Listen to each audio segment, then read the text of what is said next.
In the luminous vastness of the cosmos, where countless stars wove tales of forgotten empires and unsung heroes, a silence descended upon the grand hall of the celestial conclave. The hall was a masterpiece of cosmic architecture, its vaulted ceiling, crafted from prismatic quartz and infused with ancient energy, refracted a kaleidoscope of colors upon the polished floor. It was a sanctuary of diplomacy and destiny, designed to embody unity among a multitude of worlds. On that fateful day, when humanity first set foot within its hallowed chambers, a spark was lit that would change the galaxy forever. I recall that day as if it were etched in the very fabric of time. I, an emissary of the ancient race of Ilaran, stood among my brethren, our forms glowing with the soft luminescence of our energy fields. We had borne witness to many firsts, but nothing could prepare us for the arrival of the humans. They strode into the hall with an air of quiet purpose. Unlike most species who graced this chamber with displays of ornate power, showcasing bio-enhancements, integrated energy shields, or the majestic artifacts of millennia, the humans appeared strikingly ordinary. Their physicality was modest, their armor merely a lightweight synthetic weave, and their weapons, while clearly engineered for combat, lacked the flamboyant design of our own advanced tools. And yet, it was their simplicity, their unadorned determination, that immediately drew every eye. The murmurs began almost instantaneously as the humans took their seats in the area designated for observer species. I leaned toward my neighbor, a Telian whose crystalline energy shield shimmered with a subtle amber hue, and murmured, "They seem almost unremarkable, do they not?" The Telian's tendrils flickered in a manner that suggested both amusement and uncertainty. "Unremarkable, perhaps in appearance," they replied in a hushed tone, "but something in their presence hints at a power that defies convention." Across the hall, delegates from other species, each with their own storied lineage, watched with a mix of curiosity and disdain. The Xerillians, resplendent in their radiant, pulsating forms, exchanged looks of incredulity. The Vakari, whose insectoid exoskeletons gleamed with martial precision, shifted uncomfortably in their seats. Even the Serenth, known for their biomechanical elegance, appeared to soften in their skepticism as the humans quietly claimed their place in this arena of interstellar debate. A human representative, Ambassador Taran, eventually rose to address the assembly. His voice, steady and unadorned, cut through the ambient hum of the hall.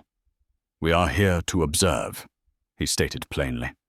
The words, simple and direct, sent a ripple of silence through the chamber, a silence so profound that even the most ostentatious displays of alien power faltered in its wake. "Observe," a crystalline Chrysian delegate countered, their voice imbued with a hint of mockery. "You have journeyed across the stars merely to watch?" Ambassador Taran's reply was cool and resolute. "Indeed we have. For now, observation suffices. Not all battles are won through spectacle." Thus began the saga of human resolve, a saga that would soon test the very foundations of the conclave. The conclave had long prided itself on the art of diplomacy. Its sessions were marked by prolonged debates, ceremonial mediations, and elaborate rituals designed to diffuse tensions among the galactic community. But beneath the veneer of unity lay a brittle structure, one that was destined to shatter when confronted by the unexpected. A dispute had been simmering on the fringes of known space. The fragile Lunari, a species of ethereal beings with bodies like delicate glass, found themselves under threat from the relentless aggression of the Corax, a warlike race encased in dense, chitinous armor. The Corax, whose conquests had long been a grim staple of interstellar lore, had set their sights on the Lunari world, confident in their overwhelming might. Normally, such conflicts were to be resolved through the conclave's time-honored process of mediation, a tedious procedure that often stretched over days or even weeks. But as tensions escalated, a token invitation was extended to the humans, urging them to witness the mediation in real time. It was an attempt by the ancient species to display unity and to impress upon the newcomers the sanctity of peaceful resolution. The humans, however, declined the invitation with a terse message delivered in plain text. We do not mediate in conflicts that do not concern us directly. Their words were brief, lacking the elaborate multisensory flourish favored by the other delegates, but they carried an undeniable weight. If the Lunari cannot resolve their own dispute, Ambassador Taran explained in a quiet aside, then let them face the consequences of their own indecision. The conclave erupted in indignation. "You dare to forsake the ancient customs of mediation?" thundered a high-ranking delegate from the Orion race, their normally serene glow shifting to a harsh crimson. "Mediation is the cornerstone of interstellar peace." Taran's expression remained unruffled. "Our intervention is not dictated by custom, but by necessity," he replied. "When lives hang in the balance, hesitation is a luxury we cannot afford." Soon after, the inevitable confrontation arrived. The Corax, confident in their militaristic prowess, launched an assault on Lunari space. Their war fleet, a colossal armada of bioceramic warships and plasma cannons, descended upon the Lunari system like a swarm of locusts. In a matter of moments, entire sectors were reduced to chaos, with kinetic projectiles and plasma missiles transforming the void into a blazing battlefield. Amidst the carnage, a lone human vessel emerged in the contested space. Unlike the imposing crafts of the Corax, the human ship was small, its angular form lacking the decorative flair of alien design.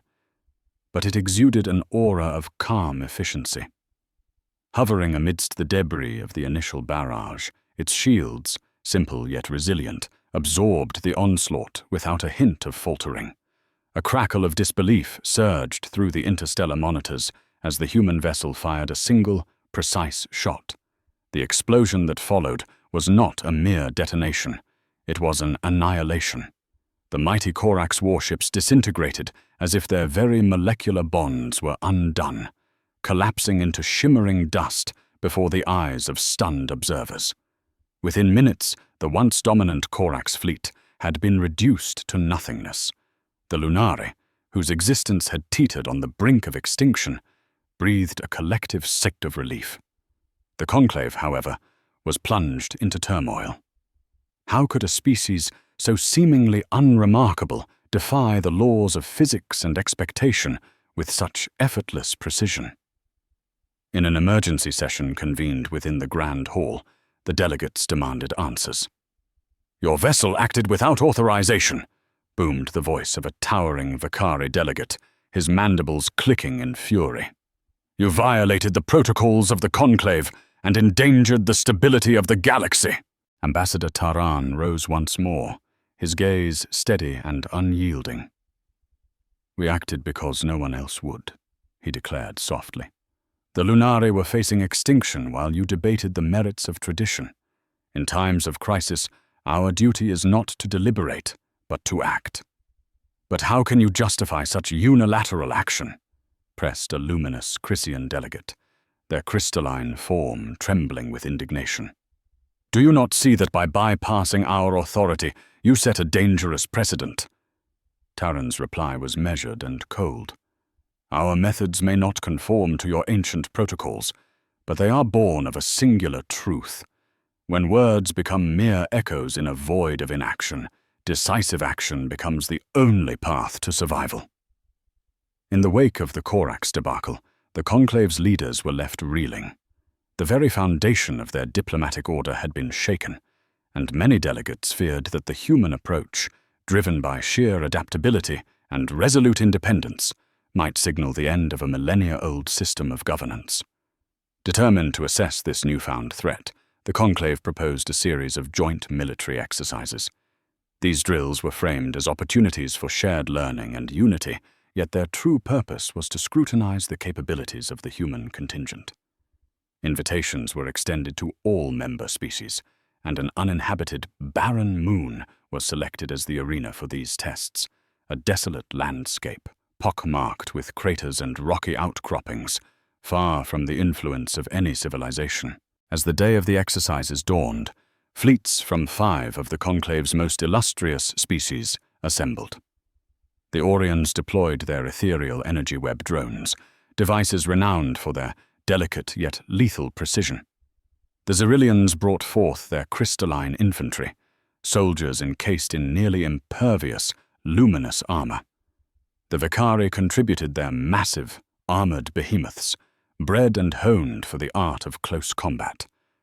And then there were the humans. In stark contrast to the other forces, the human delegation consisted of merely a dozen individuals. They disembarked from their modest craft without fanfare. No towering war machines, no battalions of drones. Clad in lightweight, practical armor, and armed with weapons that, to the untrained eye, appeared rudimentary, the humans exuded an aura of quiet defiance. Whispers rippled through the ranks of the Conclave forces as skepticism gave way to derision. 12 soldiers against entire legions, scoffed a Vicari officer, his voice echoing with disbelief. Surely you must be jesting. The exercises commenced with a standard capture and hold scenario. Forces were to secure strategic positions on the moon's rugged terrain. The other species, confident in their overwhelming numbers and superior technology, expected the human contingent to fall swiftly. Instead, what unfolded was nothing short of chaos. The humans moved like shadows amid the rocky outcrops. They exploited the natural cover of craters and boulders, launching swift and precise attacks that left their opponents reeling. In one brutal encounter, a group of Xyrillian infantry, so heavily armored that they were considered nearly invincible, was decimated by a barrage of rapid-fire shots. Even the formidable Vicari behemoths, once thought impervious to conventional weaponry, buckled under the concentrated assault on their vulnerable joints. During a lull in the fighting, a high-ranking Orion commander, his voice quavering with a mixture of awe and indignation, demanded an explanation from the human squad leader. "Your tactics defy all our expectations," he said, his tone laced with incredulity. "How do you, with so few and so seemingly unremarkable resources, manage to outmaneuver and overpower armies that have been refined over countless generations?" The human leader, whose name was simply Elias, responded with a calm that belied the intensity of the battle. "We adapt," he said simply. "Our strength is not in our hardware or our ancient enhancements, but in our willingness to learn from every encounter. When faced with overwhelming odds, we find a way to turn our perceived weaknesses into our greatest assets." As the exercises wore on, it became increasingly apparent that the human approach was not only effective, it was revolutionary. They fought as individuals, yet acted in a flawless, almost preternatural synchrony. When one soldier fell, another pressed the attack with renewed vigor. Their movements were fluid, unpredictable, and strikingly efficient, leaving the assembled forces of the Conclave to wonder if they were witnessing the emergence of an entirely new form of warfare. By the conclusion of the exercise, the humans stood alone, 12 against thousands, victorious not merely in numbers, but in spirit and ingenuity. The silence that followed was deafening. Delegates who had once dismissed the humans as insignificant now struggled to comprehend the enormity of what had transpired. Back in the Celestial Conclave's grand hall, the repercussions of the exercise reverberated like a tremor through the ancient stone and crystalline surfaces. The once mighty order of interstellar diplomacy now found itself at a crossroads, forced to re-examine the principles that had guided it for countless eons. A session was called urgently, and the hall filled with a mix of awe, anger, and fear. Delegates spoke in hushed, impassioned tones about the human method, a method that relied not on ostentatious displays of power, but on the art of adaptation and decisive action. Many wondered if this new approach might herald a paradigm shift in the balance of power, while others viewed it as an existential threat. A prominent delegate of the Krysian race, whose form shimmered with prismatic light, demanded answers. "Ambassador Taran," they began, their voice resonating with authority, "you have acted outside the prescribed protocols of this conclave. You interfered in a conflict without consultation, undermining the very fabric of our interstellar order. Explain yourselves." Taran regarded the delegate with a steady gaze.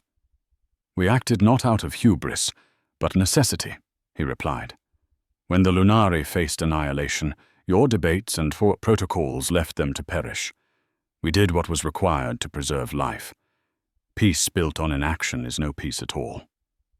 A murmur of dissent rippled through the assembly. A dignified representative from the Vicari, known for his unwavering commitment to tradition, stepped forward. "Your actions, your unyielding reliance on force, set a dangerous precedent. Today, it was the Lunari. Tomorrow, it could be our own worlds at risk. How do you justify this reckless abandonment of collective decision-making?" Taran's voice remained measured, his words deliberate.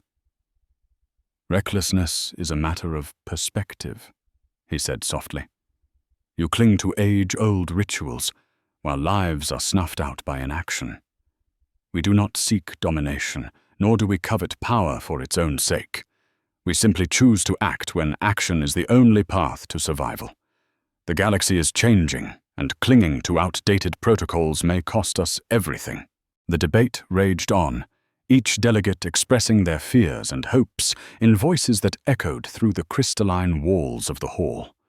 Some whispered of hidden alliances and ancient technologies that might have empowered the humans, while others speculated that humanity's methods were a natural evolution, an adaptation honed on a tumultuous, hostile world that had taught them the hard lesson of survival.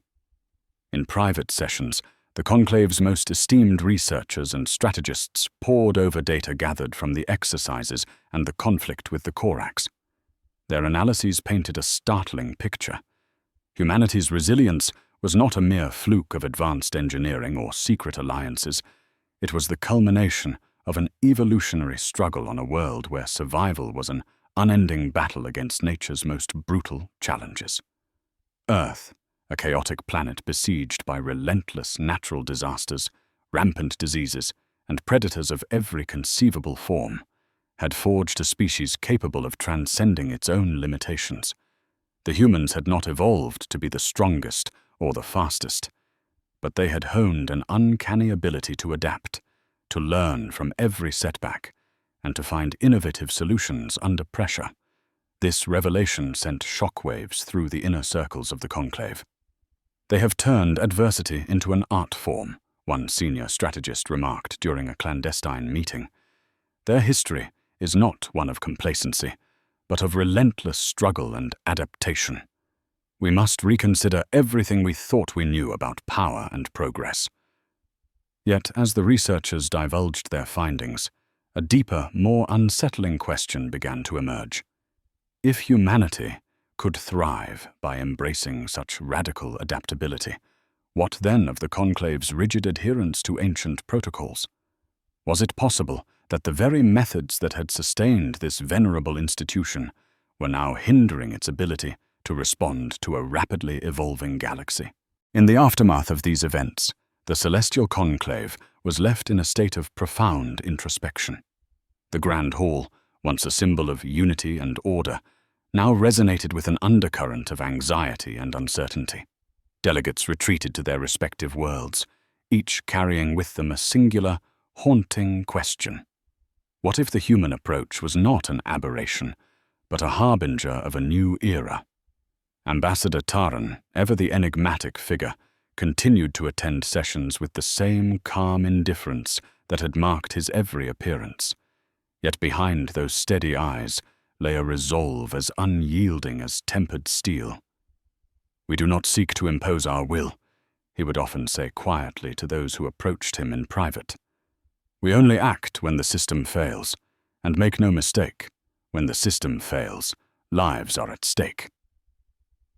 During one particularly tense session, a soft-spoken delegate from the Lunari, their voice trembling with both gratitude and sorrow, asked, What is it that you truly desire, humans? Do you long for power, or is it something else? Taran's gaze swept over the assembly, and in that moment, the weight of his words hung heavy in the air. We desire not power, nor dominion, he intoned, his voice resonating with an almost prophetic calm. We seek only to preserve life and to ensure that when the time comes for decisive action, we are not paralyzed by indecision. We are here because the galaxy is broken, and we refuse to stand idly by while it crumbles. His words, delivered with the certainty of one who had seen too much to be swayed by mere rhetoric, reverberated long after the session had adjourned. In the days and weeks that followed, the ripple effects of the human intervention grew ever more profound. Smaller civilizations, long subjugated by the whims of galactic politics, began to whisper of alliances with humanity. Great empires, whose militaristic doctrines had once seemed inviolable, quietly restructured their strategies to account for this unpredictable new force. Amid the growing uncertainty, the conclave's leaders eventually proposed an olive branch, a series of joint military exercises that were intended to foster cooperation behind closed doors. Yet beneath the veneer of unity lay the unmistakable intent to gauge humanity's capabilities and to determine whether their methods could be harnessed or, if necessary, contained. On a desolate moon far removed from the bustling centers of interstellar power, fleets from the conclave's most formidable species once again gathered. The Orions, Xerillians, Vicari, and several others assembled with their finest warriors and most sophisticated war machines, each determined to prove the superiority of their traditional methods. The humans, once again represented by their modest contingent of a dozen resolute souls, disembarked with the same unyielding quietude that had become their signature. The exercises commenced with the same fervor and scrutiny as before, but this time the stakes felt higher, the eyes of the galaxy more discerning. As the simulated battles unfolded, the human squad moved with an uncanny precision, each soldier an embodiment of resilience, each maneuver a testament to the strength forged by endless adversity.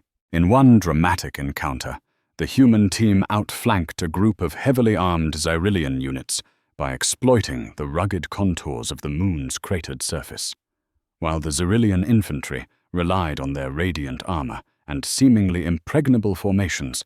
The humans executed a series of rapid, interlocking maneuvers. Their coordinated strikes shattered the crystalline defenses of their opponents, leaving them vulnerable and exposed.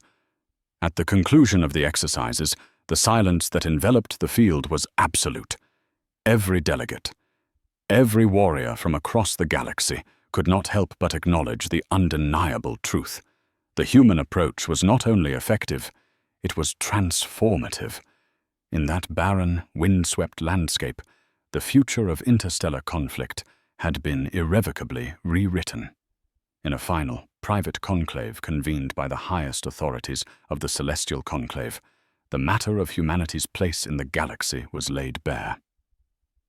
The session was held in a secluded chamber, adorned with relics of a bygone era, where every voice was weighed with the gravitas of history itself. A venerable delegate from the Seranth, whose words were both measured and grave, addressed the assembly.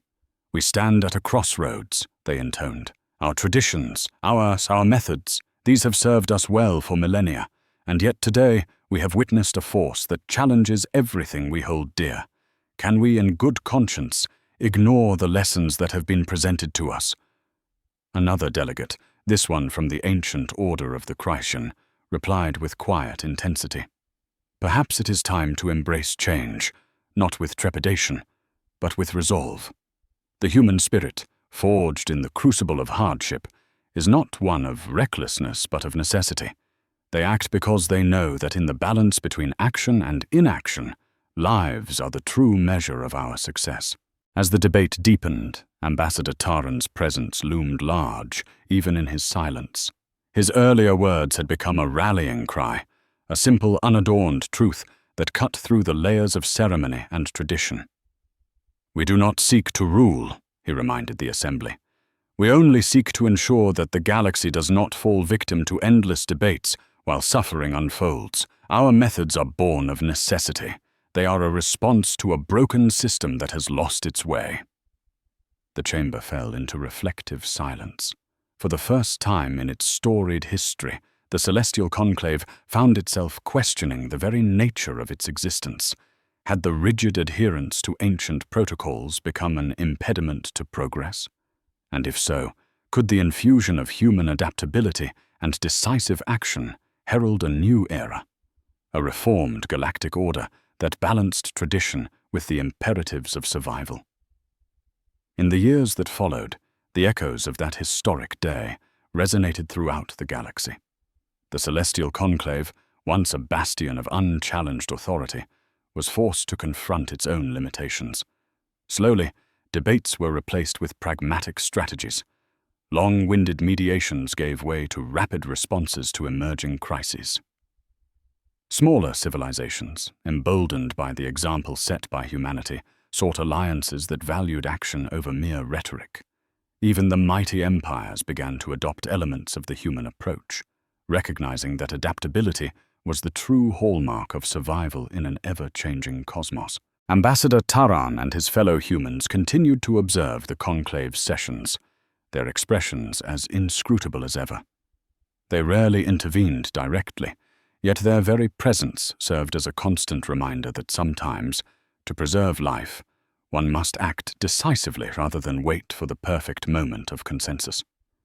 In quiet moments, when the corridors of power echoed with the distant hum of energy fields and the gentle refracted glow of ancient crystals, Taran would often reflect on the paradox that had come to define humanity's role among the stars.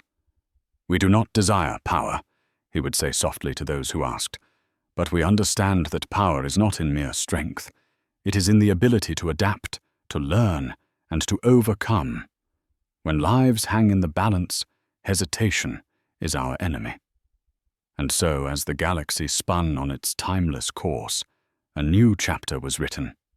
A chapter where the old order, though still venerable, was no longer invincible.